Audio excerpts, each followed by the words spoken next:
నమస్తే రమ్మగారు. నమస్తే జయ. రమ్మగారు, మనము బౌద్ధ జాతక కథలు కొన్ని చెప్పుకున్నాం. అలాంటి కథ ఏదైనా? ధర్మపథం కథలని పుస్తకం కూడా ఒకటి ఉంది. అవును, బాగుంటుంది. మంచి మంచి కథలని కొన్ని కథలు చెప్పాం కదా మనం. విశాఖ అని ఒక అమ్మాయి. ఆ అమ్మాయి చాలా బుద్ధిమంతురాలు. ఆమె యొక్క కథ చాలా ఇంట్రెస్టింగ్గా ఉంటుంది. ఈ విశాఖ చాలా ధనవంతుడైన ఒక అత్యద్భుతమైన వ్యాపారవేత్త కుమార్తెట. పిల్లకి 15 ఏళ్ళు వయసు ఉన్నప్పుడు ఒక చోటకి దీనికి వెళ్ళారు. జాతర లాంటిది చూడడానికి వెళ్ళారు. ఆమె స్నేహితురాళ్ళు అందరూ చెరువు దగ్గర ఏదో జాతర జరిగింది. జరిగేసరికల్లా జాతర అయిపోయింది. తిరిగి వస్తున్నారు. వస్తుంటే వాన వస్తుందట. వాన వస్తుంటే అందరూ పరిగెత్తారు. ఆ అమ్మాయి నడుస్తూ తడుచుకుంటూ వచ్చింది. అక్కడ ఒక పెద్ద మందిరం లాంటిది ఉంది, అంటే తలదాచుకునేందుకు. ఆ మందిరంలో కొంతమంది బ్రాహ్మణులు వాళ్ళంతా నుంచున్నారు. రా తొందరగా రా, తడిసిపోతున్నామని కేకలు పెట్టారు. కానీ అమ్మాయి రాలా, నడుచుకుంటూనే వచ్చింది. వచ్చాక వాళ్ళందరూ కేకలేసారు, ఏమిటట్లా వానకు తడుస్తావు, త్వరగా పరిగెత్తుకుంటూ రావద్దు అంటే అమ్మాయి చెప్పింటే, వాన వచ్చినా వంగుడు వచ్చినా ఒక రాజు పరిగెత్తకూడదు, ఒక పండితుడు పరిగెత్తకూడదు, ఒక స్త్రీ కూడా పరిగెత్తకూడదు. రాజు పరిగెడితే ఎట్లా? పరివారం అంతా పరిగెత్తుంది, రాజు పరిగెత్తకూడదు. వాన రాని ఇంకోటి రాని, రాజు తన హుందాతనానికి తగ్గి ప్రవర్తించకూడదు. స్త్రీ కూడా అంతే, స్త్రీ కూడా అంతే. ఆడవాళ్ళు పరిగెత్తుకొస్తే అసహ్యంగా ఉండదు? అసహ్యంగా ఉంటుందో, అసహ్యంగా ఉంటుంది. నా హుందాతనాన్ని నేను పోగొట్టుకోలేను, వాన కాదు పిడుగులు పడినా నేను నడిచే వస్తాను అనేసరికి వాళ్ళంతా ఆశ్చర్యపోయారు వచ్చిన బ్రాహ్మణులు. అలా ఒక నిమిషం చూసేసరికి ఆ పిల్ల ఎంత సౌందర్యవతో వాళ్ళకి తెలిసింది. 15 ఏళ్ల పిల్ల, చాలా విశాలమైన నేత్రాలు, చక్కటి మొహం. ఆ అమ్మాయి నవ్వుతున్న పలువరస, అది కూడా లక్షణం బాగా ఎట్లా అంటే సాముద్రిక లక్షణాలు మూర్తి భవించినట్టుగా ఉంది పిల్ల, చాలా అందగత్తె. అయితే వీళ్ళు సంతోషించారు, పిల్ల ఎంత బాగుంది, ఎంత అంటే ఉదాత్తమైన లక్షణాలు ఉన్నాయి అమ్మాయి దగ్గర, ఎట్లా ప్రవర్తించాలి అనేది ఎంత బాగా చెప్పింది అంటే పిల్ల చాలా మంచి ఉత్తమ వంశంలో పుట్టిందని అనుకుని, అమ్మాయి నీ పేరేమిటి ఏదైనా అడిగారు. నేను విశాఖ, పలాని వ్యాపారస్తుడు కూర్చుని. వీళ్ళు శ్రావస్తి నగరానికి చెందిన మిగారుడనే ఒక వ్యాపారవేత్త ద్వారా వచ్చారు. మళ్ళీ వాళ్ళ అబ్బాయి పుణ్యవర్ధనుడు, ఆయన కొడుకు పేరు. ఆ పుణ్యవర్ధనుడికి ఒక అందమైన చక్కటి మంచి వంశంలో పుట్టిన పిల్ల కావాలని ఆయన కొంతమంది బ్రాహ్మణులకి చెప్పాడు. పాత రోజుల్లో అట్లా చేసేవాళ్ళు. వాళ్ళు ఈ పిల్ల వాళ్ళకి చాలా నచ్చింది. పైగా ఒక ఉత్తమ వంశానికి చెందిన ఆడపిల్లకు ఉండవలసినటువంటి అన్ని లక్షణాలు ఉన్నాయి. ఈ పిల్ల మంచి హుందా అయిన పిల్ల. సరే వీళ్ళు ఏం చేశారు, మాట్లాడి వివాహం చేశారు. అయితే వీళ్ళు ముందు నుంచి ఈ అమ్మాయికి బౌద్ధం మీద ఆసక్తి ఎక్కువ. తండ్రి బౌద్ధ మతాన్ని ఆరామాలకి వాటికి డబ్బులు ఇచ్చేవాడు. బుద్ధుని ప్రబోధాలు వినేవాళ్ళు. వివాహం అయ్యాక వాళ్ళ అమ్మాయికి 10 మంచి మాటలు చెప్పేట తండ్రి. అమ్మాయి, బయట ఉన్న అగ్నిని ఇంట్లోకి తీసుకురావద్దు, ఇంట్లో అగ్నిని బయట వాళ్ళకి చూపించద్దు, నీకు ఇచ్చేవాడికి పెట్టు, ఇవ్వలేని వాడికి పెట్టు, ఇచ్చేవాడికి ఇవ్వు, ఇవ్వలేని వాడికి ఇవ్వు, గృహదేవతల్ని పూజించు, అగ్నిని పూజించాలి, ఇలాంటివి చెప్పాడు. ఆయన భావాలు ఏంటంటే, బయట వాళ్ళ వ్యవహారాలు విషయాలు ఏవి నువ్వు వినద్దు, అది చుట్టుపక్కల వాళ్ళ మాటలు వినకు, నీ ఇంట్లో విషయాలు బయట వాళ్ళకి చెప్పకు, ఇచ్చిపుచ్చుకునే ధోరణితోటి ఉండు ప్రతి వాళ్ళతోటి. తిరిగి ఇవ్వలేని వాళ్ళు కొంతమంది ఉంటారు, పేదవాళ్ళు, వాళ్ళకి ఇచ్చేసేయి, వాళ్ళకి ఇవ్వు. ఇచ్చిపుచ్చుకునే వాళ్ళకి ఇవ్వు, ఇవ్వలేని వాడికి ఇవ్వు. గృహదేవతల్ని పూజించు, అంటే నీ అత్త మామే నీ గృహదేవతలు, వాళ్ళని పూజించు. అగ్నిని పూజించు, అగ్ని అంటే నీ భర్త, నీ కాపురం, దాన్ని జాగ్రత్తగా చూసుకో. అగ్నిని పూజించడం అంటే చల్లారబెట్టడం కాదు, ప్రజ్వలింపజేయటం, అంతే కదా. దాన్ని అలా ఉండాలి. మళ్ళీ ఎక్కువ ప్రజ్వలింపజేస్తే అంటుకుంటుంది, అందుకని సమానంగా ఉంచాలి. అట్లా ఉంచమని మంచి మాటలు చెప్పాడు. తర్వాత నోరు పారేసుకోకూడదు, సహనంగా ఉండాలి, మంచిగా మాట్లాడాలని నేర్పించాడు, చెప్పి పంపించాడు. అంటే చాలా గొప్పవాడు ఆయన. ఈ బుద్ధిజంని ఫాలో అయ్యే పద్ధతులు ఉన్నాయి ఆయనకి. సరే వెళ్ళింది, చక్కగా ఇంట్లో అంతా బాగుంది. ఆ అమ్మాయి నాన్న చెప్పిన 10 మంచి మాటల్ని పాటిస్తూ కాపురం చేసుకునేది ముచ్చటగా. అయితే ఏమైంది, ఒకనాడు ఆయన బయటకు వచ్చి తూగుటుయ్యాల మీద బంగార పళ్ళెల్లో చక్కగా పాయసం పోసుకుని తింటున్నట్టు, మావగారు పాయసం పెట్టుకుని తింటున్నాడు. ఈ అమ్మాయి పక్కన నిలబడి విసుని కర్ర పెట్టి విసురుతుంటే బౌద్ధ భిక్షువులు కొంతమంది వచ్చారు. ఈ బుద్ధిజం కాకుండా జైనిజము అలా ఇంకా ఏవో కొన్ని ఇజంలు ఆ కాలంలో ఉండేవి. ఈయనకి బుద్ధిస్టులు అంటే ఇష్టం లేదు మామగారికి. ఆహా. ఈ అమ్మాయి బుద్ధిజం వినేది కానీ ఆ బౌద్ధపు ఆడవాళ్ళు ఏమి వాళ్ళ ఇళ్లలో లేవు, వాళ్ళు అవి వింటారు మంచి మాటలు అంతే. అయితే ఈ వచ్చిన బౌద్ధ భిక్షువులు దానం కోసం వచ్చారు. భిక్షకు వస్తారు కదా భిక్షువులు. వచ్చేసరికల్లా ఈ పిల్ల విసినకర పెట్టి విసురుతూ ఏమందంటే మా మామగారు 3 రోజుల నాటి చద్దన్నం తింటున్నాడు, చద్ది పాసిపోయిన అన్నం తింటున్నాడు, ఆయనకే లేదు నీకేం పెడతాడు భిక్షు అంది. ఈయన ముందు బౌద్ధ భిక్షుని లేదు వెళ్ళండి అన్నాడు. వెంటనే అమ్మాయి ఈ మాటను, ఈయనే పాసిపోయిన అన్నం తింటున్నాడు ఇంకా నీకేం పెడతాడని సరికి ఆయన ఒళ్ళు మండిపోయింది. దీని దుంపదేగా కావాలని పిల్లలు తెచ్చుకుంటే బంగారపు ఉయ్యాల్లో కూర్చున్నారు, బంగారపు కంచం వేడి వేడి పాయసం పొగొస్తోందని విసురుతోంది పక్కన నుంచి. ఇంత మాట అంటుందా, ఇంత మాట అంటుందా? మామగారిని పట్టుకు ఒళ్ళు మండిపోయింది ఆయనకి. వాళ్ళు వెళ్ళటం ఏమిటి రైమని లేచాడు ఈయన. ఎంత పొగరు నీకు, ఇట్లా మాట్లాడతావా? పాసిపోయిన అన్నం తింటున్నాను నేను, వేడి పాయసం వేడిగా ఉందని కదా నువ్వు విసురుతున్నావు అనేసరికల్లా అమ్మాయి ఏమందంటే దాన్ని ఏమనాలి, తాత తండ్రుల నాటిది తింటున్నావు నువ్వు, అది పాసిపోలా? పాసిపోయింది. ఎవ్వరికీ పెట్టని అన్నం, అశుద్ధాన్నం, అదేగా నువ్వు తింటున్నావు. నువ్వు పంచవు, పురాతనమైన ఆస్తి నీది. పురాతనమైన ఆస్తి అంటే పాచిది చద్దిది, దాన్ని పంచుతూ ఉంటే ఫ్రెష్ అవుతుంది. స్టాగ్నేట్ చేస్తే మొన్న ఉండి నన్ను ఇవాళకి ఏమవుతుంది, మొన్నటి డబ్బు ఇవాళకి పాచి డబ్బే కదా, దాన్ని అదే కదా అనాలి. ఎవ్వరికీ పంచని అన్నము ఏం గొప్ప, అది పాచిది కాదు. సిగ్గుపడ్డాడు ఆయన. నిజం ఆ మాట. భిక్షుకుని లేదంట నువ్వు వెండి కంచంలో బంగారు కంచంలో పాయసం తింటూ వాకిట్లో భిక్షుకు నువ్వేం పాయసం పెట్టక్కర్లా, గుప్పెడు బియ్యం పెడితే పట్టుకెళ్ళిపోతాడు, అది కూడా పెట్టవా నువ్వు? దాన్ని ఏమనాలి? బాగా చెప్పింది, ఎంత బాగా చెప్పింది చూడు. అనేసరికల్లా ఆయన తగ్గిపోయాడు. తగ్గి ఇక మెల్లిగా బౌద్ధ భిక్షువులకి బియ్యం ఇవి ఇవ్వడం మొదలుపెట్టాడు. బౌద్ధారామాలకి కూడా ఇవ్వడం మొదలుపెట్టాడు ఆయన. ఇవ్వడం మొదలెట్టాడు. విశాఖకి చాలా మంచి లక్షణాలు ఉన్నాయి. ఆ అమ్మాయి క్రమంగా ఏం చేసేదంటే ప్రతి వాళ్ళకి మంచి మాటలు చెప్పటం. ఆ పిల్లకి తెలివిగా మాట్లాడుతుందని తెలుసుకున్నారు వాళ్ళు. క్రమంగా తమ ఇళ్లలోంచి కూడా బౌద్ధారామాలకి భోజనం పంపించడము, బుద్ధిజంని కొంచెం ప్రోత్సహించడము మొదలు పెట్టారనమాట. ఒకసారి ఏమైందంటే ఈ అమ్మాయి జేతవనానికి వెళ్ళింది బుద్ధిని దర్శనం చేసుకోవటం కోసం. అయితే బౌద్ధ దర్శనానికి వెళ్ళేటప్పుడు ఏమైందంటే వాళ్ళ తండ్రి ఇచ్చినటువంటి చాలా ఖరీదైన వస్త్రాన్ని ధరించిందట. ఓ 1,00,000 రూపాయల పట్టుచీర అనుకో, పూర్తి బంగారంతో నేసినటువంటి ఒక వస్త్రాన్ని ధరించింది. ధరించి ఆరామానికి వెళ్ళాక ఆయనకి ఏమనిపించింది, శాక్యమునిని దర్శించడం ఇంత ఖరీదైన బట్టలతోట, ఆయన నిరాడంబరంగా ఒక్క చీవరంతో ఉంటాడు కదా, ఇంత పెద్దగా బట్ట కట్టుకోవటం ఏమిటని ఆలోచించి ఆ చీరని తీసేసి ఒక మామూలు సాదా చీర, లేతరంగు చీర ఒకటి కట్టుకుని పని మనిషికి ఇచ్చింది దాసికి, జాగ్రత్త పెట్టు వెళ్ళేటప్పుడు తీసుకుందానిలే అని. ఆరామంలో ఓ పక్కన పెట్టారు. వాళ్ళకి ఇచ్చిన రూమ్లో కాసేపు కూర్చుని బట్టలు మార్చేసుకుని స్వామి బుద్ధుడిని చూసింది, దర్శనం చేసుకుంది, మాట్లాడింది. దీంతో అంటే ఆ అమ్మాయి వస్తూ పోతూ ఉండటంతో ఇక్కడ వీళ్ళ బుద్ధిస్ట్ పద్ధతుల్లో కూడా కొన్ని పద్ధతుల్లో మార్పులు వచ్చినాయట. వీటి కోసం పోట్లాడకూడదు, వీటి కోసం మార్చకూడదు, ఇలా చేయాలి అని ఆ అమ్మాయి తన తెలివితేటలు ప్రదర్శించేది అక్కడ కూడా. అయితే దర్శనం అయిపోయింది, వెళ్ళొస్తానని చెప్పింది, బయలుదేరింది. ఇంటికి వెళ్ళే దారిలో పనమ్మాయి గుర్తొచ్చింది, అమ్మ మర్చిపోయిన మీ పట్టుచీర అక్కడే వదిలిపెట్టానమ్మా అంతే అనేసరికల్లా వెనక్కి పంపించింది. నువ్వు ఒక పని చేయి, ఇది గనక ఆ వస్త్రాన్ని ఆనందుల వారు తీస్తే అక్కడే వదిలిపెట్టొచ్చే, ఎవరు ముట్టుకోకపోతేనే నా చీర పట్టుకురమ్మని. పని మనిషి వెనక్కి వెళ్ళి, ఆనందుడు అంటే ఈ బుద్ధిస్టు దీన్ని అంటే ఆరామాన్ని నడిపే ఆయన అనమాట. ఆయన అప్పటికే అది చూశాడు, చూసి బుద్ధుడికి చూపించాడు, బుద్ధ భగవానుడికి.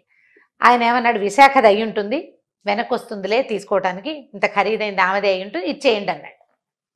పని అమ్మాయి వెళ్ళి చూసేసరికల్లా ఆ చీర ఆనందుల వారి చేతిలో ఉంది. చెప్పేసరికల్లా విశాఖ మళ్ళీ వెనక్కి వచ్చింది. మీరు ముట్టుకున్నారు కాబట్టి ఈ వస్త్రం నేను తీసుకోను, మీరు మీ చేతిలోకి వస్తే అది ఆరామానిదే ఆ వస్త్రం, నేను తీసుకోనని. ఏం చేసుకుంటారు ఆరామం వాళ్ళు ఆ వస్త్రాన్ని? అయితే ఈ వస్త్రాన్ని అమ్ముదాం, దాంతో వచ్చిన డబ్బుని ఆరామానికి ఉపయోగించుదాం. చాలా ఖరీదైన వస్త్రం. అంత ఖరీదైన వస్త్రాన్ని కొనడానికి శ్రావస్తిలో ఒక్క స్త్రీ ముందుకు రాలేదట. అంత ఖరీదు, అంత డబ్బులున్న అమ్మాయి. అయితే ఆ వస్త్రాన్ని తన తండ్రి ఏ రేటు కొన్నాడో ఆ రేటుకి విశాఖే కొనుక్కుంది. ఆ డబ్బు మొత్తాన్ని ఆరామానికి ఇచ్చిందట. ఇచ్చి ఆరామాన్ని చాలా పెద్దది చేసింది. అయితే ఇలా ఆరామానికి ఇంత దానం చేసింది విశాఖ అని అందరూ వేణేళ్ళు పొగుడుతుంటే ఇందులో సగం పుణ్యాన్ని నా పని మనిషికి ధారాదత్తం చేస్తున్నానని చెప్పింది. పని అమ్మాయి కనుక అక్కడ మర్చిపోకపోతే ఈ పేరు వచ్చేది కాదు, నాకు నేను ఈ ఆలోచన చేసేదాన్ని కాదు. కాబట్టి ఏ పని మనిషి అయితే ఆ వస్త్రాన్ని అక్కడ మర్చిపోయిందో ఆమెకి ఆ పుణ్యంలో సగభాగాన్ని ఇచ్చిందట విశాఖ. భలే అద్భుతంగా అనిపిస్తుంది కదా. అక్కడి నుంచి ఏం చేసింది, ఇదే కాకుండా శ్రావస్తి నగరం నుంచి తన ఇంటికి పుట్టింటికి వెళ్లే దారిలో ఉన్న అడవిలో కూడా ఒక బౌద్ధారామాన్ని కట్టించింది. అక్కడ పూర్తిగా విశాఖవే పద్ధతులు. ఆహారాన్ని వృధా చేయకూడదు, భిక్ష ఈ రోజుకి సరిపడా వస్తే ఇక మళ్ళీ వెళ్ళకూడదు, భిక్షుకుల వస్త్రాలు పద్ధతి వాళ్ళు చేసేవి అన్నిట్లలో కూడా అంతకు ముందుండే పాతకాలపు ధోరణి కాకుండా చక్కటి పద్ధతులతోటి ఏర్పరిచిందట.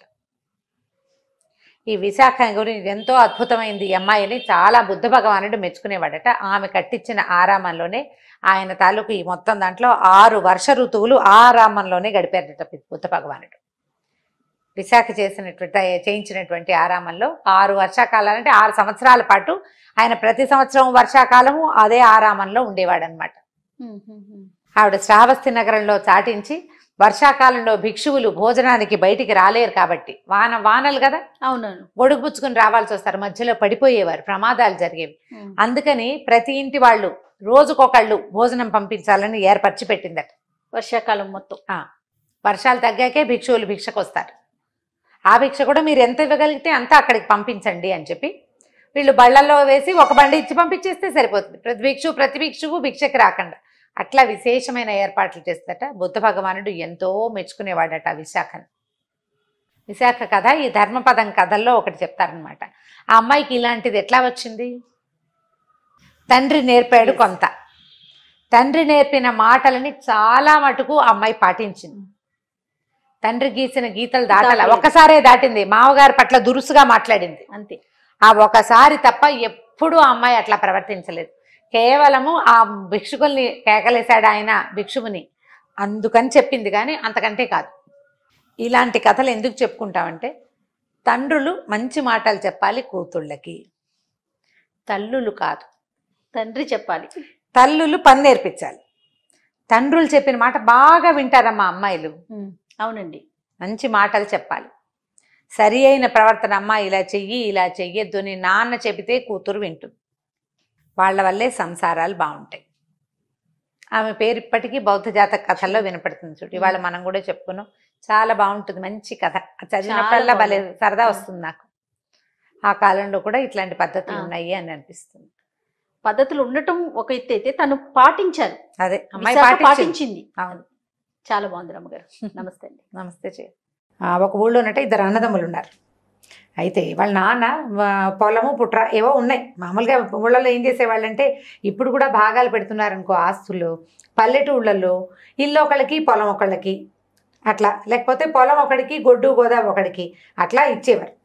అయితే ఏమైందంటే ఈ రైతుకి ఒక 4-5 గేదెలుండి ఓ చిన్న మడి పొలం ఉంది. ఈయన ఏం చేశాడంటే ఈ పొలం మడిని సగం చేసి ఈ గేదెల్ని సగం చేస్తే ఎవడికి ఎక్కువ రాదు అని ఆలోచించి ఏం చేశాడంటే పొలం చిన్నవాడికి ఈ గొడ్డు గోదా పెద్దవాడికి ఇచ్చేసరికల్లా సరే ఏమైంది, పంచుకున్నారు.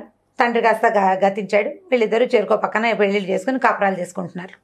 అయితే ఈ గొడ్డు గోదా వచ్చిన పెద్దవాడికి వాళ్ళ ఆవిడ కూడా పుట్టింటి నుంచి ఒక 4 గొడ్లు తెచ్చింది. ఈ గొడ్లు ఆ గొడ్లు రెండూ కలిసి బాగా చక్కగా వృద్ధి అయి పాల వ్యాపారం బాగా కలిసి వచ్చి చకచకా వాడు సంపాదించేసుకున్నాడు స్పీడ్గా. భార్య మంచి తెలివి కలిది. ఆవిడ కూడా పుట్టిన నుంచి ఏదో 10 రూపాయలు ఆస్తి వచ్చి ఉంటుంది. మొత్తం కలిసి వాడు బాగా ఘనంగా గ్రాండ్గా ఉన్నాడు. క్రమంగా పెరగటమే మొదలుపెట్టాడు. ఇంతలో ఏమైందంటే వాళ్ళకు గొడ్ల సావిడి వేసిన ఒక పాక వేసిన ప్లేస్ ఉంది. వాళ్ళు అంటే గొడ్లు ఉంటే ఒట్టి గొడ్లు ఇవ్వరు కదా, గొడ్ల పాక కూడా ఇస్తారు. ఆ పాక వానకి కూలిపోతే పాకను తీసి కొత్త పాక ఏర్పరుద్దాం అనుకుని పాక తీసేసరికి దాని కింద ఒక బంగారపు లంకె బిందె లాంటిది దొరికింది వాడికి, పెద్దవాడికి. దొరికేసరికల్లా ఊళ్ళో అందరూ అన్నారు, ఒరే మీ నాన్న ఇచ్చిన స్థలం కదా, ఆ స్థలం కింద ఉందంటే మీ తాతలదో ముత్తాతలదో అయి ఉంటుంది, కాబట్టి నువ్వు మీ తమ్ముడు ఇద్దరు పంచుకోవాలి అని అన్నారు. పెద్దవాడు ఒప్పుకోలే దానికి. వాళ్ళ ఆవిడ కూడా ఒప్పుకోలేదు, న్యాచురల్లీ భార్యామణి ఒప్పుకోలేదు. అదేమిటి ఇది మనకి ఇచ్చాడు, ఇందులో ఉంది, ఇప్పుడు వాడి పొలంలో పడితే ఆడు అంటారా వీళ్ళు, పొలం వాడిదనరా, ఈ గొడ్లపాక మంది కాబట్టి మనమే తీసుకోవాలంది. తమ్ముడు కూడా చాలా మంచివాడు పాపం, వాడు కంపెల్ చేయలే, వాడికి ఇచ్చిన దాంట్లో దొరికింది కాబట్టి వాళ్ళదే. ఈ లోపల బాగానే ఉంది, గొడ్డు గోదాతోటి బాగా డబ్బులు వచ్చినాయి, అత్తారింటి నుంచి ఆస్తి వచ్చింది, ఓ పాదేదో దొరికింది ఒకటి, వాడు బాగా ధనవంతుడు అయ్యాడు. ఈ రెండో వాడు మన కథానాయకుడు రెండో వాడు అనమాట. ఇక్కడ ఈయనకి చిన్న పొలమే కదా, ఎక్కువ లేదు స్థలం. సరే ఏం చేసేవాడు, తను దాన్ని తవ్వి ఏదో 4 మొక్క 3 వేసుకునేవాడు. ఓ సంవత్సరం అయిందట, బాగా వానలు పడితే వీళ్ళ ఆవిడ తన భార్య పుట్టింటి నుంచి తోటకూర విత్తనాలు తెచ్చిందట. అని తోటకూర విత్తనాలు ఇన్నైనా కూడా బోల్డ్ మొక్కలు అవుతాయి. తోటకూర విత్తనాలు నలకంతే ఉంటుంది, ఆవు గింజలో 60 వంతుడు చిట్టిగా ఉంటుంది. సరే ఆ తెచ్చిన చారెడు ఏం చేశారు, పొలం బాగా దున్ని చక్కగా మడంతా జిమ్మేసరికల్లా బాగా వచ్చింది. వర్షాలు పడేసరికల్లా వాన పడితే తోటకూర 3 రోజులు ఇంత ఎత్తున వచ్చేస్తుంది, బ్రహ్మాండంగా వస్తుంది. సరే రోజు ఓ మోపడి కోసుకెళ్ళి అమ్ముకుని వచ్చిన 10 రూపాయలతో తిని బతికేవాడు. బాగానే ఉంది కదా. కొన్ని రోజులు గడిచేసరికల్లా ఈ తోటకూర గుంపులో ఒక చెట్టు బాగా ఏపుగా పెరుగుతుందట. మామూలుగా మనం చూస్తాం తోటకూర కాడలు లావుపాటి కాడొచ్చి ఎత్తుగా వస్తుంది. ఒక చెట్టు బాగా ఏపుగా ఉంది. ఆ ఏపుగా ఉంటే అంత ఏపుగా ఉన్న దాన్ని చూసి ముద్దుగా బాగుందనమాట. దాన్ని వదిలిపెట్టాడు. చుట్టుతా కొయ్యగా అది బాగా ఇంత ఎత్తున వచ్చింది. పైకి వచ్చేసరికల్లా అంత పైకి వచ్చేసరికల్లా కాడ ముదిరిపోతుంది. దాని ఆకు పులుసుకు పనికిరాదు, దాని కాడ పులుసు కూరకి పనికిరాదు. అసలు తోటకూర ముదిరిపోతే మనం వాడడం. సరే అదేదో వృక్షంలాగా ఉంది కదా అని దాన్ని వదిలిపెట్టి మళ్ళీ తవ్వుకుని మళ్ళీ వేసుకున్నాడు. కొత్త మడి వేసిన ఈ పాత మడిలో ఉన్న ఈ తోటకూర మహావృక్షం అట్లా అట్లా అట్లా అట్లా అట్లా పెరిగి ఇంచుమించు ఒక కొబ్బరి చెట్టు అంత అయిపోయింది. ఒక 2 ఏళ్ల వయసున్న కొబ్బరి చెట్టు ఎంత ఉంటుంది, బాగా 2 నిలువులు అంత ఎత్తునుంది. చక్కగా ఆకుపచ్చగా ఆకులు ఇంతలావు కాండంతో నవనవలాడుతూ బ్రహ్మాండంగా ఉండేది. అది నవనవ చూడడానికి అది కట్ చేసి పులుసులో వేసుకుందుకు పనికిరాదు. అది అలాగే ఉంచాడు. ఊళ్ళో వాళ్ళందరూ ఈ తోటకూర మహావృక్షాన్ని చూడడానికి వచ్చేవాడు. బాగుంది. అయితే ఏమన్నారు, చుట్టుపక్కల వాళ్ళందరూ ఏమన్నారు, ఇలా కాదు, ఈ తోటకూర చూడడానికి వచ్చిన వాళ్ళందరినీ ఏదైనా తృణమో పణమో నీకు ఇవ్వమను, ఇది మహావృక్షం ఎక్కడా పెరగదు, రేరు మొక్క కదా, వృక్ష జాతుల్లో రేరు వృక్ష జాతి చూడడానికి వచ్చేవాళ్ళు ఓ తృణమో పణం ఇవ్వాలంటే వీడు ఒప్పుకోవాలి. అయ్యో అదేమిటండి, ఏం అక్కర్లేదు, వచ్చిన వాళ్ళ తలా గుప్పెడు తోటకూర కొనుక్కెళ్ళండి చాలన్నాడు. వీడు బుద్ధిమంతుడు అనమాట. సరే మొత్తం ఈ విషయం అంతా ఆ ఊళ్ళో ఉన్న రాజుగారికి తెలుసు. ఈ మహావృక్షం ఏమిటో చూద్దామని వస్తే ఆయన పెద్ద గొడుగులాగా ఉన్న ఆ తోటకూర చెట్టు చూసేసరికల్లా ఆయనకి తెగ నచ్చేసింది. అప్పుడప్పుడు వచ్చి చూస్తుండేవాడు దాని అందాన్ని.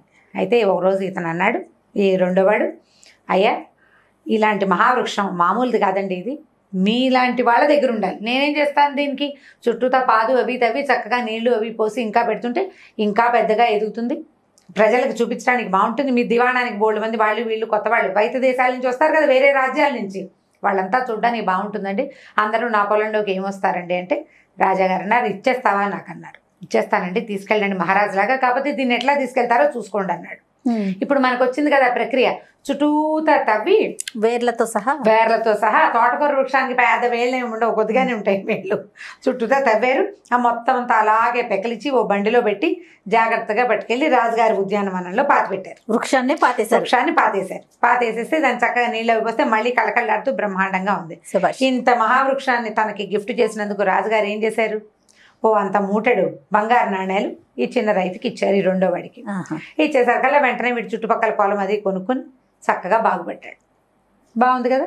తమ్ముడికి తోటకూర తప్పిస్తే ఇంకేమీ లేదు. ఏమీ లేని తమ్ముడికి ఒక మూట బంగారు నాణ్యాలు వచ్చేసరికల్లా ఈ అన్నయ్యకి వదినకి ఇద్దరికి కష్టం తోచింది. వీడికి ఎలా వచ్చేసినాయి, ఒక వెధవ తోటకూర చెట్టుకి ఇంత డబ్బు వచ్చిందా, మనం కూడా ఏదైనా గ్రాండ్గా చేయించి రాజుగారికి ఇస్తే ఇంకా బాగా డబ్బులు వస్తాయని ఊహించారు. ఊహించి ఏం చేశాడు ఇతను, ఆలోచించాడు రాజుగారికి గిఫ్ట్ ఇవ్వాలి, ఏం గిఫ్ట్ ఇవ్వాలి. అప్పుడు బాగా థాట్ చేశాక వాళ్ళని వీళ్ళని అడిగాడు. రాజుకి ఏమిటంటే ఇష్టం అంటే ఆయనకి కత్తులు డాళ్ళు అవి అంటే ఇష్టం బాగా, మొక్కలు మోళ్ళు ఇష్టం. మొక్కను చూశాడు కదా, ఒక మొక్కను ప్రేమించాడు ఆయన ఆల్రెడీ పాపం, దాని మొహంలో పడి బంగారం మూట కూడా ఇచ్చాడు. ఇంకా రెండో మొక్క కుదరదు, కత్తి డాలు ఇష్టం కాబట్టి కత్తులు ఆయన దగ్గర ఉంటాయి, డాల్ ఒకటి బాగా చేయిద్దామని వీడు తన దగ్గర ఉన్న మొత్తం బంగారం అంతా కరిగించి పెద్ద బంగారపు డాలు తయారు చేయించాడు. ఈ డాల్ అంటే ఏమిటి, కత్తి యుద్ధం చేసేటప్పుడు అడ్డం పెట్టుకునే ఒక సాధన డిప్పలాగా ఉంటుంది, బోర్లించిన సిమెంట్ డిప్పలాగా ఉంటుంది సరిగ్గా చెప్పాలంటే. పెద్ద డిప్ప తయారు చేయించాడు. ఘనంగా ఉండద్దు, చిన్నది హ్యాండీగా ఉండేది కాదు, హ్యాండీగా ఇంతే ఉంటుంది, ఇది బాగా ఘనంగా చేయించారు పేదది.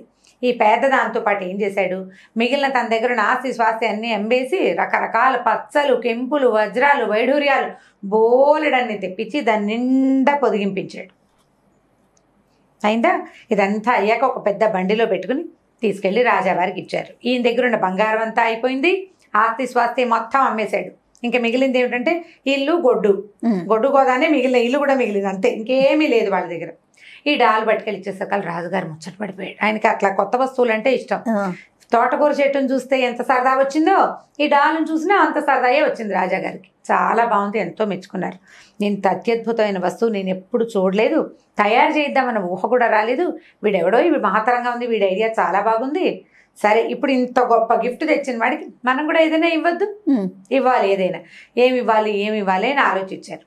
మంత్రులు అన్నారు, ఏముంది ప్రభు, డాల్ తెచ్చిచ్చాడు, గుర్రాలు, రొట్టుపిట్టలు, ఏనుగులు అవన్నీ ఇచ్చేయాలండి అన్నాడు. అవన్నీ ఇవ్వాలి, వాటి నిండా బంగారపు మూటలు వేసి, మొహరీల మూటలు వేసిస్తే వాడి బాకీ తీరిపోతుంది అన్నారు. అనేసరికల్లా రాజావారు అన్నారు, ఏమిటో మీ తెలివి, ఇంత బంగారపు వస్తువుని వీడు మనకి గిఫ్ట్ చేశాడంటే వాడి దగ్గర ఎంత ఉంది, బోల్డ్ ఉంది, వాడికి మళ్ళీ బంగారం ఇవ్వటం పిచ్చిలాగా, బంగారం ఇవ్వకూడదు, బంగారం కాదు, వీడికి ఎంత అమోఘమైన వస్తువు తెచ్చాడో అంతే అమోఘమైన వస్తువుని ఇవ్వాలి. రాత్రంతా దీర్ఘంగా ఆలోచించారు. మర్నాడు ఒక బృహత్తరమైన ప్రణాళిక వేసి, ఈ దగ్గర తోటకూర మహావృక్షం ఉంది కదా, నేను అనుకున్నాను, ఈ మహావృక్షాన్ని పెళ్లతో సహా పెకిలించి తీసుకెళ్లి వాళ్ళ బాకెట్లో పెట్టారు. మీరు ఇచ్చిన మహత్తరమైన కానుకకి అంతే మహత్తరమైన కానుకని తిరుగుటపాలో రాజావారు పంపించారని ఒక ఉత్తరం రాసి దానికి పెట్టి వీళ్ళ బాకెట్లో తోటకూర మహావృక్షాన్ని పాతిచ్చారు. అది పెద్ద స్తంభం ఇంతలా నుండి పైదాకా చూడాలన్నమాట. ఇప్పుడు ఈయనకి అన్నీ పోయినాయి, ఏమి లేవు, తోటకూర ఒకటి మిగిలింది. ఇప్పుడు మళ్ళీ ఈయన ఎక్కడ స్టార్ట్ చేయాలి, తమ్ముళ్ళలాగా తోటకూర చల్లుకునే పని దగ్గరే మొదలు పెట్టాలి. తమ్ముడికి బంగారం వస్తే పోనీలే, వాడు బాగుపడ్డాడని ఊరుకోకూడదు, చూడండి నాకు కూడా కావాలని మొదలు పెడితే చివరికి ఇట్లా ఉండి కూడా తనకి పాదొకటి దొరికింది, ఆ ఇల్లు వాకిలి ఏవో ఉన్నాయి, గొడ్డు గోదా ఉన్నాయి, భారీ బోళ్ళు తెచ్చింది. ఇవన్నీ ఉన్నప్పుడు నీకెందుకు పక్కవాడితో పోటీ, తమ్ముడితోటి ఫోన్లే బతికిపోయాడు తమ్ముడు అని అనుకోవాలి కదా. అనుకోనందుకు వీడికి శాస్త్రి భగవంతుడు ఎలా చేశాడంటే, ఏ తోటకూర మహావృక్షం అయితే తమ్ముడికి డబ్బులు తెచ్చిపెట్టిందో అదే మహావృక్షం అయితే వీళ్ళ బాకెట్లో కూర్చుంది. సరే, కథ కంచికి మనం ఇంటికి.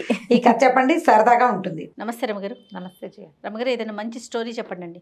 కథా సత్సాగరంలోది చాలా రోజులు కదా, ఈ మధ్యలో చెప్పలేదు. పూర్వం ధర్మగుప్తుడు, చంద్రప్రభ అని భార్యాభర్తలు ఉండేవాళ్ళు.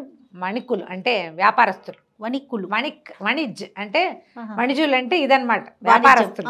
వాణిజ్యం మీద నుంచి వచ్చే వణిజులు, వాణిజ్యం అని వింటాం కదా, అదే వణిజుల్నే వాళ్ళు చేసేదే వాణిజ్యం. అయితే ఏమైంది, చాలా కాలం పిల్లలు పుట్ల వాళ్ళకి, ఎంతకాలమో అయితే ఒకసారి కొంతకాలానికి ఎప్పటికో ఎన్నో రకాల పూజలు వ్యవహారాలు అన్నీ చేసిన తర్వాత ఒక కుమార్తె పుట్టింది. ఆ పిల్ల పురుట్లోనే మాట్లాడటం మొదలుపెట్టింది.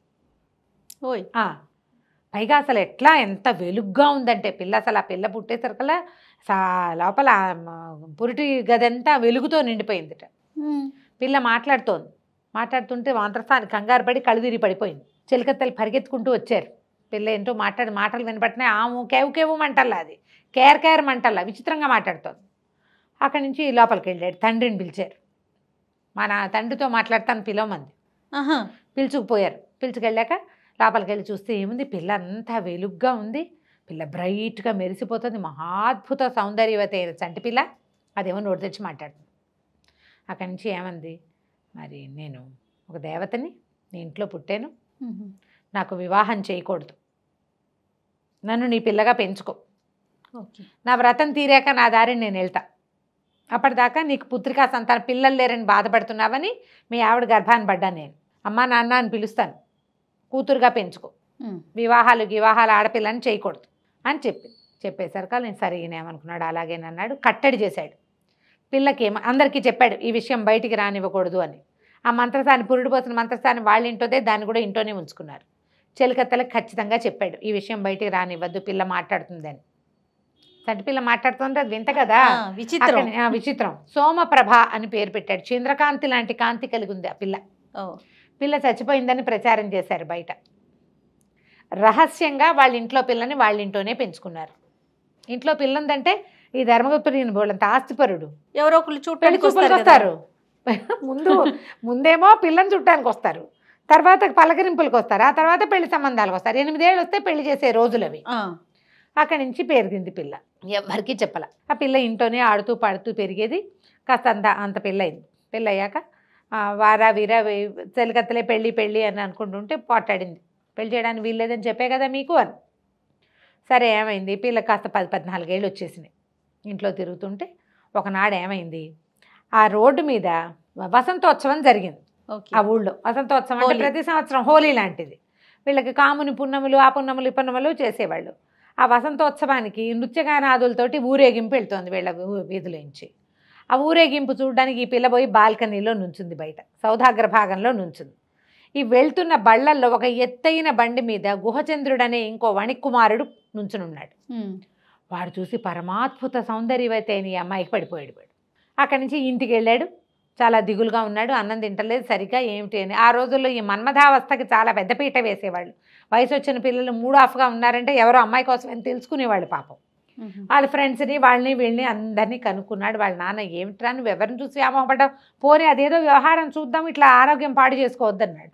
అయితే నేను వెళ్తుండగా ఈ ధర్మగుప్తుడు గారి ఇంట్లో వాకిట్లో మేడ మీద ఒక పిల్లని చూశానన్నాడు.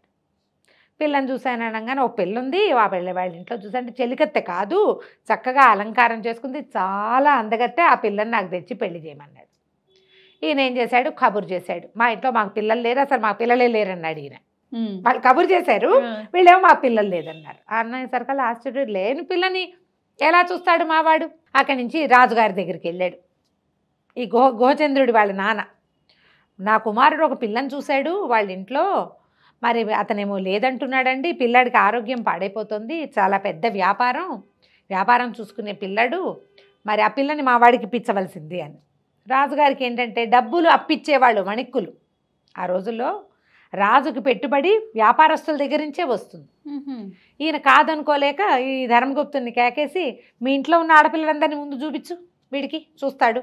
అందరూ చెలికత్తలంతా వచ్చి నుంచున్నారు. ఎవరూ కాదు. ఆయన భార్యను కూడా రప్పించాడు. కాదు, ఇంట్లో ఇంకా స్త్రీలు లేరా అంటే లేరన్నాడు. నేను 100% చూశానంటాడు పిల్లాడు. అక్కడి నుంచి ఆయన ఆ గుహచంద్రుడి తండ్రి చాలా బతిమలాడాడు, నా పిల్లాడు చచ్చిపోయేలాగా ఉన్నాడు, వాడు కోరుకున్న పిల్ల దక్కపోతే వాడు బతకడు, ఈ మన్మథావస్థకి వాడికి ఏదైనా జ్వరం వచ్చేసి అనారోగ్యం వచ్చేస్తే నేనేమైపోవాలి, ఒక్కగానొక్క పిల్లాడు, నీకు ఏం కావాలంటే అది ఇస్తా, నా పిల్లాడిని కాపాడు.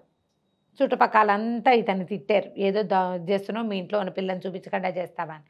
ఈయనకి చుట్టుపక్కల పరుగు పోయేలాగా ఉంది, బోల్డ్ వ్యాపారం, చాలా కుటుంబాలు ఆయన మీద ఆధారపడి ఉన్నాయి, పనివాళ్ళు, వీళ్ళందరికీ తిండి తిప్పలు కావాలా, నిన్ను వేలేస్తామనేసారు వాళ్ళు. ఇంకేం చేయలేక కూతుర్ని బతిమలాడాడమ్మా, ఎట్టాగొట్టా పిల్లకి పెళ్లి చేయాలి, మరి నీకు తప్పదు, ఇంత మటుకు వచ్చేసింది, వాళ్ళంతా అడుగుతున్నారు, నువ్వు బయటికి రాకుండా ఉంటే సరిపోయేది, నేనేం చేయను అన్నాడు. అరే సగల సమప్రభంది, సరే కాపురం మాత్రం చేయను, కావాలంటే పెళ్లి చేసుకుంటా, పెళ్ళైతే చేసుకుంటా, కాపురం కుదరదు, దానికి ఒప్పుకుంటే చేసుకోమని. ముందు అసలు ఆ పిల్లని చూస్తే చాలంటున్నాడు వీడు, కంటితో చూసినా చాలంటున్నాడు. అక్కడి నుంచి ఈయన మెల్లిగా, మా పిల్ల ఏదో వ్రతంలో ఉందండి, అందుకని అది పుట్టినప్పటి నుంచి నేను ఎవరికి చూపించలేదు, మరి పిల్ల కాపురానికి వడంబడదు, కావాలంటే మీ వాడిని పెళ్లి చేసుకోమనండి, పెళ్ళాన్ని చూసుకుంటూ కాలక్షేపం చేయాలి అని చెప్పాడు. చెప్పేసరికల్లా సరే ఒప్పుకున్నారు. ముందు పిల్లాడు బతకాలి కదా, అదే ఒప్పుకుంటుంది. ఆడపిల్ల కాపురం వద్దంటే ఇవాళ వద్దంటే రేపు వద్దంటుంది ఏమిటి, ఇలాంటి వాళ్ళని ఎంతమందిని చూడలేదు. అలా అని భావించారు. భావించిన తర్వాత ఏమైంది, సరేనని తాంబూలాలు పుచ్చుకోవటానికి వచ్చారు.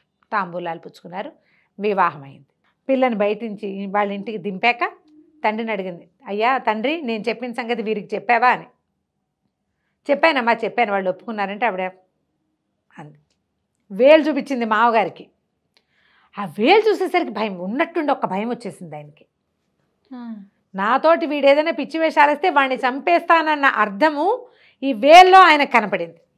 ఏమీ అనలా, మొహం బిగించి వేలు చూపించింది, తర్జని చూపించింది అని రాస్తారు కథలో. ఆ వేలుకి భయం వేసేసింది ఆయనకి. అక్కడి నుంచి పిల్లకి కొడుకు చెప్పాడు, ఒరే నాయన, ఇది ఎవరితో మహామారిలాగా ఉంది, నువ్వేమో దాన్ని చూసి మనసుపడ్డావు, నువ్వు చచ్చిపోతావని నేను దాని ఇచ్చి పెళ్లి చేశాము, నువ్వు మాత్రం దాని జోలికి వెళ్ళకు, అది ఇంట్లో ఉంటుంది నీతో పాటు, ఇంకోతను ఎవరితో నేను చూసుకుందు కానీ దాన్ని ఏం చెయ్యొద్దు, దాని జోలికి వెళ్ళొద్దు, ఏం చేయాలి, మహామారిగా భావించాడు ఆయన. ఆ వేలు చూపించిన లక్షణమే భయపెట్టేసింది అనమాట. సరే ఇంకేం చేస్తాడు వీడు, ఇక చేయగలిగేది ఏమీ లేదు. ఆవిడని చూస్తేనే అలాగే ఊపిరి వదులుతూ మెల్లిగా ఇంట్లో బ్రాహ్మణ భోజనాలు అవి చేసేవాడు, బ్రాహ్మణులకి భోజనం పెట్టేవాడు. ఈ అమ్మాయి వచ్చి తాంబూలం ఇచ్చేది. ఇలాగే జరిగేది. కాపురం లేదు, పాడు లేదు, చచ్చినా వాడు అమ్మాయి జోలికి వెళ్ళేవాడు కాదు. ఆవిడ తన గదిలో నుంచి తాంబూలాలు ఇవ్వడానికి వచ్చేది, అటు ఇటు తిరిగేది, మళ్ళీ పోయేది లోపలికి. ఓకే. అవి వచ్చిన కాసేపు ఆవిడకేసి అటు ఇటు చూస్తూ ఉండేవాడు తలకాయ తిప్పి, అంతే. ఒట్టి చూపు తప్పిస్తే అతను అమ్మాయి జోలికే వెళ్ళాల. అయితే ఒకనాడు ఏమైంది, బోల్డ్ అంతమంది బ్రాహ్మలు వచ్చారు. ఆ వచ్చిన బ్రాహ్మల్లో ఒక ముసలాయన ఒక ఆయన ఉన్నాడు. ఈ అమ్మాయి తాంబూలాలు ఇవ్వడానికి వచ్చినప్పుడు ఆ జగదేక సుందరిలాగా ఉన్న సోమప్రభను చూసి, ఈమె ఏమవుతుంది ఆయన నీకు అని అడిగాడు. నా భార్యేనండి అన్నాడు. అనేసరికల్లా సరే సాయంకాలం నేను ఇంకో పూట ఉంటాను నాయన ఇక్కడ అని చెప్పాడు. ఆవిడ లోపలికి వెళ్ళింది. ఈయన కుర్రాన్ని దగ్గర కూర్చోబెట్టుకున్నాడు. నిజం చెప్పు, నిజంగా ఈ అమ్మాయి నీ భార్యేనా అన్నాడు. వివాహం అయితే చేసుకున్నానండి, ఈమెతో నాకు సంబంధం లేదు, మరి ఇలా ఇలా జరిగింది, వాళ్ళ ఇంట్లో కనపడింది, ఈ కథ అంతా చెప్పాడు. నీ భార్య దగ్గర ఒక మహారహస్యం ఉంది, అది నీకు చెప్పాలోయ్ అన్నాడు. అని ఆయన ఏం చేశాడంటే ఒక మంత్రోపదేశం చేశాడు. ఈ మంత్రం పునశ్చరణ చేస్తూ ఉండు, నీ భార్య రహస్యం నీకు చెప్తానన్నాడు. ఇవి మధ్యాహ్నం భోజనాలైనా 3ంటికి జరిగింది. 3ంటి నుంచి పునశ్చరణ ప్రారంభించాడు. రాత్రి చీకటి పడ్డాక ఈయన ఏం చేశాడు, ఈ కుర్రాడితోటి ఆ మంత్రం పునశ్చరణ చేయించాడు కదా జపం, ఆ జపాన్ని హోమం చేయించాడు. హోమం చేయించేసరికల్లా అగ్నిహోత్రుడు మానవ రూపంలో ప్రత్యక్షమయ్యాడు. అని వస్తే ఏమన్నారు వీళ్ళిద్దరూ మాట్లాడుకున్నారు. ఈ బ్రాహ్మడు అన్నాడు, అగ్నిహోత్రుడిని ఆరాధించు, రేపు ఉదయం ఈయనకి భోజనం పెట్టు, మనతో పాటే ఉంటాడని అగ్నిహోత్రుడిని ఇంట్లోనే ఉంచుకున్నారు. అగ్ని మానవ రూపంలో వీళ్ళ ఇంట్లో ఉన్నాడు. ఓకే. మర్నాడు ఉదయం భోజనం చేశాడు. అందరు బ్రాహ్మణులతో పాటు తాంబూలం పుచ్చుకున్నాడు, అక్కడే ఉన్నాడు. చీకటి పడింది, రాత్రి అయింది. రాత్రి అవ్వగానే ఈయన అన్నాడు, మళ్ళీ అని మంత్రం మళ్ళీ పునశ్చరణ చేయి, నీకు రహస్యం చెప్తానని. అతను ఆ మంత్రం పునశ్చరణ చేసేసరికల్లా ఒక దాన్ని ఏమంటారంటే మోహక మంత్రం అనే ఒక మంత్రంతో తను ఆ అబ్బాయి ఇద్దరు 2 తుమ్మెదల్లాగా మారిపోయేలాగా చేశాడు ఆ ముసలి బ్రాహ్మడు. అర్ధరాత్రి, బాగా రాత్రి అయిపోయింది. 10 అయితే ఆ రోజుల్లో అర్ధరాత్రి కిందే లెక్క. 10ంటికి ఎక్కడొక్కడ జనం అంతా సర్దుకున్నారు. సోమప్రభ ఇంట్లో నుంచి బయలుదేరింది చీకటి మాటన. ఆ అగ్ని ఇంట్లో ఉండటం వల్ల మానవ రూపంలో ఉన్నాడు కదా, ఆమె తనని వెంబడిస్తున్న వాళ్ళు ఎవరో తెలుసుకోలేకపోయింది. నడుచుకుంటూ వెళ్తోంది. ఆ వెనకాలే ఈ తుమ్మెదల రూపంలో ఉన్న ఈ బ్రాహ్మడు, మన ఈ కుర్రాడు గుహచంద్రుడు ఇద్దరు వెళ్ళారు. వెళ్తే ఇప్పుడు అలా వెళ్ళి ఒక పెద్ద శ్మశానంలోకి వెళ్ళింది. అక్కడ పెద్ద వటవృక్షం, దాని కింద పోళ్ళంతమంది శాకిని ఢాకిని గణాలు ఉన్నాయి. ఒక మహాసౌందర్యవతే ఒక ఆవిడ వీణ వాయించుకుంటుంది. ఈవిడ పోయి ఆవిడ పక్కలో కూర్చుంది. ఎట్లా ఉందంటే పైన చంద్రుడు, కింద 2 చందమామలు ఉన్నట్టున్నారు. చూస్తూ ఉన్నాడు వీడు ఆ భ్రమర రూపంలో. వాళ్ళిద్దరూ మాట్లాడుకుంటున్నారు, అక్క చెల్లి. ఏమని, మా ఇంటికి ఎవరో ఒక బ్రాహ్మడు వచ్చాడు, మరి ఆయన అగ్నిహోత్రంలాగా ఉన్నాడు, నాకు భయం వేసింది, నా భర్తకి తెలిసిపోతుందేమో, ఇంకా ఈ శాపావసానం అయ్యేదాకా ఇంకా ఎంతకాలం ఈ కథ నడపాలో అని మాట్లాడుకున్నారు.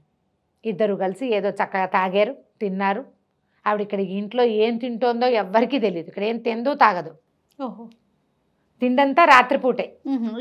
ఇక్కడే ఏదో తాగింది, మళ్ళీ బయలుదేరింది.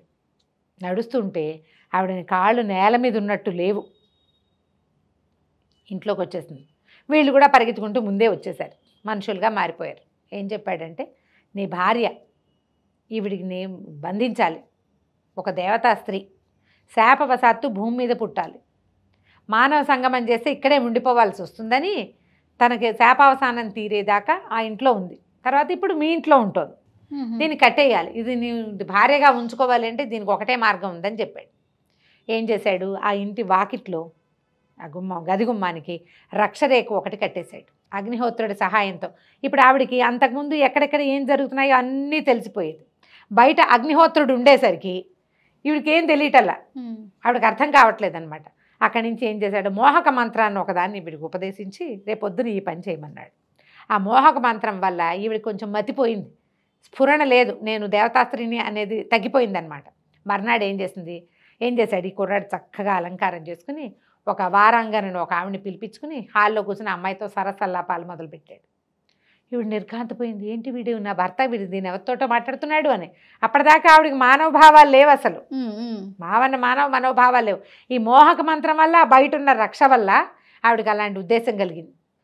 ఏమిటి నువ్వు ఈవిడితోటి ఇట్లా ఉన్నావు, నువ్వు ఎందుకు ఇలా చేస్తున్నావు అని అడిగింది. మరి ఏం చేయను, నువ్వు నా భార్యవి, నువ్వు నన్ను దగ్గరికి రానివ్వవు, ఎవరో ఒకళ్ళ దగ్గర రానిస్తారంటే ఇంతే కదా, నేను ఎందుకు దగ్గర రాని, ముందు ఆవిడ బయట పంపించేసి నువ్వు లోపలికి రా అని పిలిచేసరికల్లా వారాంగరని పంపించేసి ఇతను ఆ రక్ష ఉన్న గదిలోకి వెళ్ళిపోయాడు. వెళ్ళిపోగానే అగ్నిహోత్రుడు మాయమైపోయాడు. వీడు అప్పటిదాకా బ్రహ్మచారిగా ఉన్నాడు ఈ కుర్రాడు. లోపలికి వెళ్ళేసరికల్లా తెల్లవారేసరికల్లా ఆవిడ తను వెళ్ళవలసిన దారి అన్నీ మర్చిపోయింది. సోమప్రభకి జ్ఞాపకం లేదు ఇంకా. పైగా ఎప్పుడైనా ఏ సమయంలోనో అక్కొచ్చి జ్ఞాపకం చేయడానికి వీలు లేకుండా ఆ గదికేమో ఆ రక్ష కట్టేశారు. ఇక మర్చిపోయింది. సాదాసీదాగా అతనితో కాపురం చేసుకుంటూ హాయిగా ఎవరికైనా భోజనం పెడితే తాంబూలం ఇస్తూ ఇంట్లో మామూలుగానే తిరుగుతోంది. ఇంకా రాత్రి లేదు, బయటకు వెళ్ళటం లేదు. ఓహో. వాళ్ళ తండ్రి వచ్చాడు. తండ్రి ఆశ్చర్యపడింది, ఏంటి అమ్మ ఇలా ఉంది అని. మామూలు మానవ లక్షణాలు వచ్చేసినాయి. అప్పుడు ఇతను ఏం చెప్పాడంటే, మరి నేనేం చేయను, వివాహం చేసుకున్నాను, మా ఇంటికి వచ్చిన బ్రాహ్మడి సలహా చెప్పాడు, ఈ పని చేశాను. ఎప్పుడు ఆమెకు మరణం సంభవిస్తే అప్పుడే దేవతా స్త్రీ అవుతుంది, అప్పటి వరకు ఇక మానవ లోకంలోనే ఉంటుంది అని చెప్పితే సరే తండ్రి సంతోషించాడు. తర్వాత ఆవిడకి గర్భం ధరించింది, పిల్లలు పుట్టారు. ఎంతకాలానికో కానీ ఆవిడకి విముక్తి రాల. దేవతా స్త్రీలు ఇలాగ అగ్నిహోత్రము వేదిక మంత్రాలు ఉండే చోట నివసిస్తారట. కాపురం చేయకుండా ఉండేవాళ్ళని ఈ పూర్వ రోజుల్లో అలా చెప్పుకునేవాళ్ళు. ఏదో దేవతాంశ ఇక్కడ తిరగడానికి వచ్చింది, ఇక్కడ ఉండటానికి వచ్చింది. ఎప్పటి సంగతి ఇది పాత కథల్లో కనపడుతుంది అనమాట. ఏదో ఒక పిల్ల పుట్టంగానే మరణించి వెళ్ళిపోతారు. అప్పటిదాకా భలే అద్భుతమైన వర్తన కలిగి ఉంటారు. వాళ్ళని చూస్తే చాలా అనిపించేలాగా ఉంటారు. కొంతమంది ఉండేవాళ్ళు అట్లా.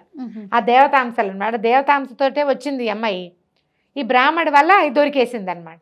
దాంతో ఇక్కడే ఉండిపోయింది. తర్వాత ఎంతకాలం తర్వాత ఆవిడకి విముక్తి లభించింది. బాగుంది రమ్మగారు. నమస్తే రమ్మగారు.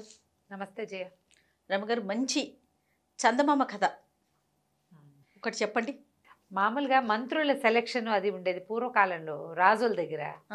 మంత్రితోటే కదా, మంత్రాంగంతో రాజ్యాలు నడిచేవి. అవును. రాజు ఉత్తమోత్తముడైనా, ఉత్తముడు కాకపోయినా, అంత వీరాధివీరుడైనా కాకపోయినా, మంత్రి సరైన వాడైతే రాజ్యం సజావుగా వెళ్తుంది. మంత్రికే ప్లానింగ్ ఉండాలి. ఓకే. మంత్రి అటు రాజ్యాన్ని ఇటు రాజుని హ్యాండిల్ చేయగలగాలి. మంత్రులు తెలివైన వాడైతేనే మంత్రాంగం కుదిరి పక్క రాజ్యాల నుంచి కొంత భాగం మనం లాక్కుంటామా, మన రాజ్యంలోనే సుభిక్షంగా ఉంటుందా, ప్రజలు సుపరిపాలన అందుకోగలుగుతారా, అవన్నీ కూడా డిపెండ్స్ ఆన్ మంత్రి. అంతే. ఈ మంత్రుల్ని వెతికే ప్రోగ్రాముల మీద మనం కొన్ని కథలు చెప్పుకున్నాం. అవును. కోవిడ్ రోజుల్లో చెప్పాం, అంటే అదేమంటారు లాక్డౌన్ రోజుల్లో చెప్పాము. ఈ కథ కూడా చాలా ఇంట్రెస్టింగ్గా ఉంటుంది. ఓ రాజుగారు ఒక మంచి మంత్రి కావాలి ఆయనకి. దానికోసం సెలక్షన్కి ఊళ్ళో అందరినీ పిలిచారు. పెద్ద మంత్రి గారు పెద్దవారు అయిపోయారు, అంచేత కుర్రాళ్ళని కొత్త వాళ్ళని సెలక్షన్ చేద్దాం అనుకున్నారు. మరి 24-25 వాళ్ళని కాకుండా 30కి 40కి మధ్యలో వాళ్ళని కొంతమందిని పిలిచారు. మంత్రి పదవికి అందరూ అప్లై చేసుకుంటారు. నేను వీరాధివీరుడని భావిస్తారు కదా ప్రతి వాళ్ళు, ఎవడికి వాడికి ఉంటుంది. మామూలుగా మంత్రికి ఇంత చదువు ఉండాలి, లెక్కలు వచ్చి ఉండాలి, సైన్స్ తెలిసి ఉండాలి, గణితంతో పాటు చరిత్ర తెలియాలి, మీది మిక్కిలి వాళ్ళు ఈ రాజ్యపు పౌరులే అవ్వాలి, ఇట్లాంటి క్వాలిఫికేషన్స్ ఏవో 25 రాశారు. ఈ 25 మీట్ అయ్యి నాకు ఇంకా వీరాధివీరుణ్ణి నేనని భావించేవాళ్ళు 50 మంది వచ్చారు. బోల్డ్ అని ఫిల్టర్లు అయినాయి, రకరకాల పరీక్షలు చేశాక 2 మిగిలారు. ఓకే. ఈ 2ని ఫైనల్ చెకప్ చేయాలి. సరే, రాజుగారు చాలా తెలివైనవాడు. ఇవన్నీ మంత్రులు, సైన్యాధిపతి, పాత మంత్రి గారి తమ్ముడు అంతా కలిసి చేశారు. వీళ్ళిద్దరిని నేనే టెస్ట్ చేస్తానని చెప్పాడు. అక్కడి నుంచి 2కి చెరుకో బుట్టెడు చెక్కిలాలు ఇచ్చారు. 50 చెక్కిలాలు ఉన్నాయి. అదే చెక్కిలం అంటే అదే మన ఇవి ఉంటాయి కదా, చక్రాలు, మురుకులు. అవి ఎట్లా ఉంటుంది, ఇట్లా మొదలుపెట్టి ఇలా చుట్ట ఉంటుంది, అంతంత చుట్టలు. సకినాలు అవి మన ఊళ్ళలో చేసుకుంటాం, ఒక 6 చుట్లు 5 చుట్లు అలా ఉంటాయి. ఇవి 50 చెక్కిలాలు చెరుకో బుట్టలోనే పోసారు. వీటిని బైవాకి తీసుకెళ్ళి రాజుగారి అమ్మాయికి ఇచ్చిరమ్మన్నారు. రాజుగారు అంటే ఇది పెద్ద రాజ్యం ఏం కాదు, సుమారుగా ఒక మన వీరిపేట అంత ఉంటుంది అనుకో. చిన్న రాజ్యం. చిన్న చిన్న పరగణాలుగా ఉండేవి కదా. ఈ పరగణాకి అవతల వైపు ఉన్న పరగణాల్లో రాజుగారు అమ్మాయిని ఇచ్చారు. ఇవంతా నడవాలి. అమీర్పేట నడవడం అంటే ఏం సింపుల్ ఏం కాదు, బాగానే నడవాలి. ఒక మాదిరి సైజు.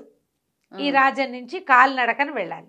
అప్పట్లో కాలినడక కాకపోతే ఏమిటది, ఎడ్లబళ్ళు, గుర్రబళ్ళు, గుర్రాలు. మామూలు వాళ్ళంతా నడిచేపోయేవాళ్ళు. ఓ రోజు నడవాలి, ఒక సగం రోజు నడిస్తే ఆ ఊరు వస్తుంది. మధ్యలో ఏరు దాటాలి. బుట్టలు పుచ్చుకున్నారు, చేరుకోదారిన వెళ్ళారు. ఒకే రోజున పంపకుండా ఒకరోజు ఈయన్ని, మర్నాడు ఇంకో ఆయన్ని పంపించారు. మొదటి రోజున ఒక ఆయన కొంచెం ఈయన ఏంటంటే వాళ్ళ వంశంలో అందరూ వ్యాపారాలు అవి చేసిన వాళ్ళు, కొంచెం తెలివిగలవాడుగానే కనపడుతున్నాడు. ఇంకొక ఆయన తెలివిగలవాడుగానే ఉన్నాడు, కానీ కొంచెం ఈయనంత తెలివి కాదేమో అనిపిస్తుంది. ఆయన మస్తు సాదా సీదాగా ఉన్నాడు. ఈయన వెళ్ళాడు. చెక్కిలాలు 50 చెక్కిలాలుని రాజుగారి కాగితం రాసి పెట్టారు. రాజుగారి కూతురు రాజుగారి కంటే 4 ఆకులు ఎక్కువ చదివింది. ఆవిడేం చేసింది, చెక్కిలాల బుట్ట అందుకుని లెక్క పెట్టింది. 45 ఉన్నాయి. ఇదేమిటండి 45 ఉన్నాయండి. అమ్మ మధ్యదారిలో ఆకలేసి తిన్నానమ్మా అన్నాడు. ఆవిడ ఉత్తరం రాసి పెట్టింది, 45 చెక్కిలాలే నాకు అందాయి అని. ఆయన బుట్ట పుచ్చుకుని వచ్చాడు. రాజుగారు బుట్ట చూసుకున్నారు. రెండో రోజు పొద్దున్నే రెండో ఆయన్ని పంపారు. ఈయన 50 చెక్కిలాలు పుచ్చుకున్నాడు, చక్కగా నడిచాడు, వెళ్ళాడు, యువరాణికి అప్పచెప్పాడు. ఆవిడ చెక్కిలాలు లెక్కపెట్టి 50 చెక్కిలాలు అందినాయి అని ఇచ్చింది. వీళ్ళిద్దరూ వెళ్ళింది ఒకే ఊరు, ఒకటే దూరం. బుట్ట తప్పిస్తే వీళ్ళ దగ్గర డబ్బులు లేవు, ఆహారం లేదు, ఏమీ లేదు, బై వాక్ వెళ్ళాలి. ఆయనకు ఆకలేసింది, ఈయనకి వేయలేదు ఆకలి. అక్కడి నుంచి అందులో 50 రాసి ఉన్నాయి కదా, చూశాడు ఆయన. ఏమండి ఏమిటి మీ సమాధానం అని మొదట ఆయన్ని అడిగాడు. క్షమించాలి ప్రభు, నేను అమ్మాయి గారికే చెప్పాను, మరి బాగా ఆకలిస్తుందండి, ఓ 5 చెక్కిలాలు తిని మంచినీళ్ళు తాగానండి, ఆకలి అణిగింది, అమ్మాయి గారికి ఇచ్చేసి ఇంటికి వచ్చి భోజనం చేశానండి. దేవుడిలో వచ్చేసి రాజుగారి దేవుడిలో భోజనం చేశాడు. రెండో ఆయన్ని అడిగాడు. రెండో ఆయన, నీకు ఆకలి వేయలేదా బాబు, దారి కదా ఇంత నడక నడిచావు, ఎండ బుట్ట మోసుకెళ్ళావు, ఆకలి వేయలేదా, ఎలా ఆకలి నాపుకున్నావు? నేను ఎందుకు ఆపుకుంటానండి ఆకళ్ళు అవి ఆపుకోలేరండి ఎవరును, ఆకలి ఆపకూడదు, అసలు ఆకలి ఆపలేదు, తిన్నానండి అన్నాడు. ఏం తిన్నావు? చెక్కిలాలు ఇంతంత చుట్టలు కదండి, కొసలు తుంపుకుని తినేశాను.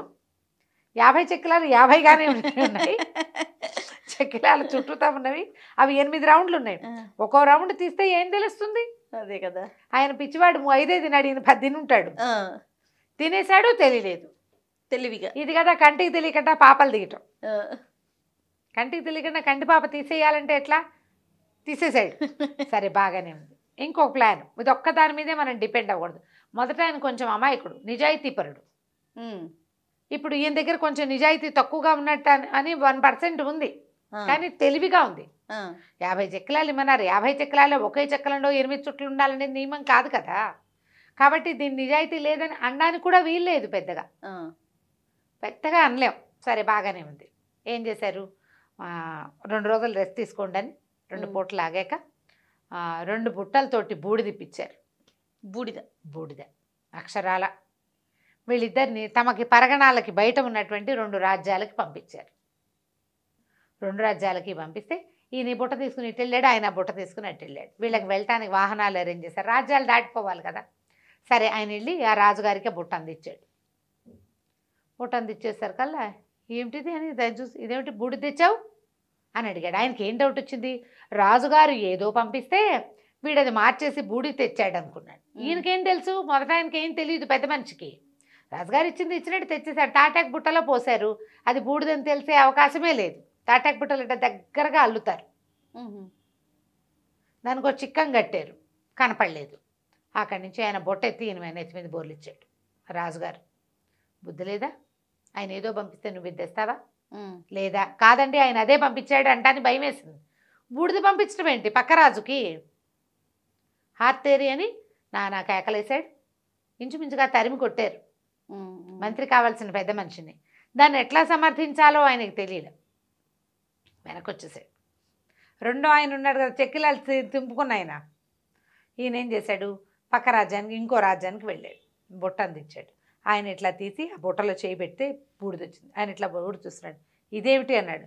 ఈయన వెంటనే టక్కిన మార్చేసుకుని బుర్ర, ఓహో నిజంగానే పంపించారు, ఇప్పుడు వీడి నుంచి నాకు శాస్తి అవుతుంది ఆలోచించుకుని, రాజుగారు ఉజ్జయిని వెళ్ళొచ్చారండి, స్వామివారికి అక్కడ భస్మాభిషేకం చేస్తారు, అది ఇచ్చి ఆ భస్మాన్ని మీకు పంపించారు. ఉజ్జయినిలో భస్మాభిషేకం అంటే అది మామూలుదా? మహాకాళుడిని అర్చించిన భస్మం. ఆయన ఇట్లా తీసుకుని మొహానికి రాసుకున్నాడు. అక్కడి నుంచి సభలో ఉన్న వాళ్ళందరూ రాసుకుంటారా అందరూ అన్నాడు. ఉజ్జయిని మహాభిషేకంలో పాల్గొన్న భస్మం అది. రకరకాల అందరూ బూడిద తలా కాస్త మొహాన్ని పెట్టుకున్నారు. అంతఃపురంలోకి వెళ్ళిపోయింది. చాలా సంతోషం నాయన అని పంపించేశాడు వెనక్కి. అక్కడి నుంచి ఉత్తరం రాశారు. భస్మానికి బదులుగా విలువైన వజ్రాలు రత్నాలు ఇచ్చి పంపించారు. అది పెద్ద కానుక, చాలా గొప్ప కానుక. బుట్టెడు భస్మం ఎవరిస్తారు? వెళ్ళిన వాడికే దక్కుతుంది అది. అలాంటిది ఆయన స్వయంగా అంత ప్రయాణం చేసి ఇంత బాగా పంపించాడని వెనక్కి పంపించారు. ఆ కాగితం చూసుకునేసరికి రాజుగారికి నవ్వొచ్చింది. ఊరిని వీడి తెలివి, మామూలుగా ఇచ్చిన బూడిదని భస్మాభిషేకం బూడిద కింద ఆ భస్మం కింద చేసేసి దానికి వజ్రాలు రత్నాభరణాలు కానుకగా తీసుకొచ్చి ఆ రాజును నాకు క్లోజ్ ఫ్రెండ్ని చేసి, మీరు చాలా గొప్ప విషయం చేశారు, మేము కాశీయాత్రకు వెళ్ళాలనుకుంటున్నాం, మా ఖర్చులతోటి రాజుగారిని కుటుంబాన్ని కూడా తీసుకెళ్లాలని భావిస్తున్నాం, ఏనుగు మీద వెళ్తాము కాబట్టి మీ రాజుగారిని కూడా రమ్మని ఒక ఆహ్వాన పత్రిక కూడా కాశీయాత్రకి. ఎంత గొప్ప విషయం, చాలా బాగుందిగా. సరే, అప్పుడు ఎవరైతే ఈ 5 ఇలా చెప్పి తన పరువును నిలబెట్టాడో ఆయన్ని మంత్రిగా పెట్టుకున్నారు. మొదట ఉన్న అమాయకుడిని జస్ట్ సహాయ మంత్రిని చేసుకున్నారు. ఓకే, ఆయన మంత్రి కాదు, కొన్ని చేయగలడు ఆయన, తెలివిగానే సరైన పనే చేస్తాడు, లెక్కలు డొక్కలు చూస్తాడు కాబట్టి సహాయ మంత్రుల్లో ఆయన కూడా ఒకటిగా వేసుకుని తెలివిగా దీన్ని సమర్థించిన ఆయనేమో మెయిన్ మంత్రిని చేశారు. ఆ తర్వాత ఆయన యొక్క సమర్థవంతమైన మంత్రాంగంలో ఆ రాజ్యం ఎంతో గొప్పగా అభివృద్ధి చెందింది. పూర్వం ఇలా సెలెక్ట్ చేసుకునేవాళ్ళు. మనకు కూడా ఐఏఎస్లని తొలి కాలంలో అలాగే సెలెక్ట్ చేసేవాళ్ళు.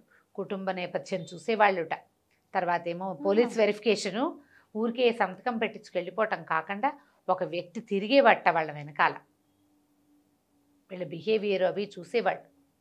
అత్యున్నత పదవుల్లో ఉండేవాళ్ళని, మరి వాళ్ళ వల్లే దేశం నడిచేది కదా, అందుకని చాలా కేర్ఫుల్గా చూసేవాళ్ళు. క్రమంగా అవి తగ్గిపోతాయి కదా జయ. మన తర్వాత కాలంలో, తొలి కాలంలో రాజులు మంత్రుల కాలంలో ఉండేవి, తర్వాత కాలంలో ఎవరో ఒకళ్ళని పెట్టుకుంటుండేవాళ్ళు. కాస్త వాడికి లెక్కలు తెలియాలి, కొంచెం పాలిటిక్స్ తెలియాలి, అవే చూసేవాళ్ళు. లేదా కుటుంబ పరంగా వాళ్ళ అబ్బాయి కూడా మంత్రులు అయిపోయేవాళ్ళు. క్రమంగా ఏమవుతుంది, పల్చబడిపోతుంది. అలాగే అవుతాయి కదా. ఈ కథలన్నీ మనకి ఏంటంటే తెలివిగల వ్యక్తుల్ని ఎలా ఎంపిక చేయాలి అని ఐడియా. ఎందుకు కార్పొరేట్ కంపెనీస్లో అంతే కదా, గ్రూప్ డిస్కషన్లు పెట్టి బ్రైట్గా ఉన్న క్యాండిడేట్ని సెలెక్ట్ చేసుకుంటారు. ఆ కల్చరే ఉంది కదా, ఆ కల్చర్ ఇప్పటికే ఉంది. అవునండి, ఐఏఎస్లో కూడా వీళ్ళకి ఇవి అడుగుతారు క్వశ్చన్స్ ఇంటర్వ్యూస్లో. ప్రిలిమ్స్లో వచ్చాము, ఇంటర్వ్యూలో పోయిందని చెప్తారు. చాలా ప్లాన్డ్గా, చాలా తెలివిగా, మంచి డిప్లొమాటిక్గా ఉన్న వాళ్ళే గెలుపొందుతారు అక్కడ. వాళ్ళు మనకి బ్యూరోక్రాట్స్ ఉండి మనకి దేశాన్ని ఒక దిశ నిర్దేశనం చేస్తారు. ఇట్లా మంత్రులు సెలెక్షన్ చేసుకునేవాళ్ళు. బాగుంది కదా కదా, చాలా బాగుంది రమ్మ గారు. ఇంట్రెస్టింగ్గా. అవునవును, థ్యాంక్ యూ అండి. నమస్తే. నమస్తే.